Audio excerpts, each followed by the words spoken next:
The 26th Amendment was passed on March 10, 1971.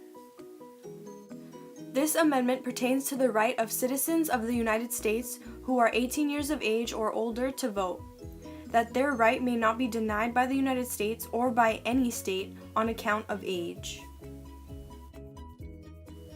During World War II, President Franklin Roosevelt lowered the minimum age for the military draft to 18, even though the minimum voting age, as determined by individual states, had remained at 21.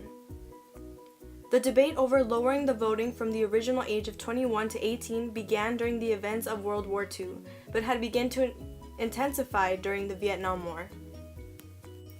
Young men were being denied the right to vote, yet being conscripted to fight in the war for their country. Old enough to fight, old enough to vote became a prominent slogan for a youth voting rights movement. In 1943, Georgia became the first state to lower its voting age in state and local elections from 21 to 18.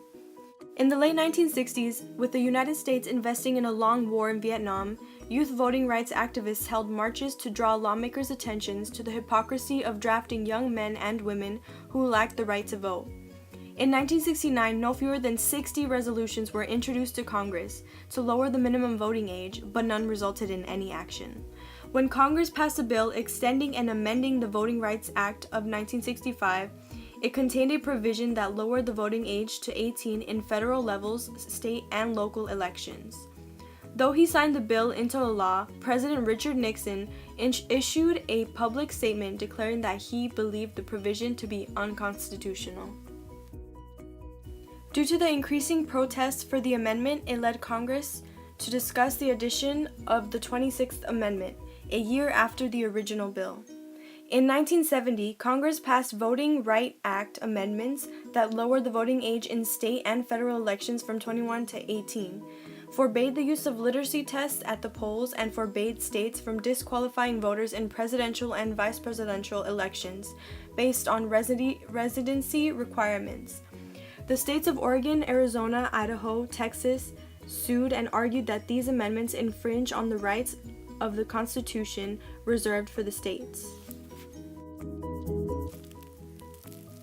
In the case of Oregon versus Mitchell, Justin Hugo Black wrote the majority decision in the case, saying that Congress did not have the right to regulate the minimum age in state and local elections, but only in federal elections.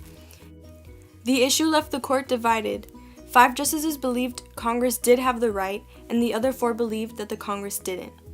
Under this verdict, 18 to 20-year-olds would be eligible to vote for president and vice president, but not for state officials up for election at the same time.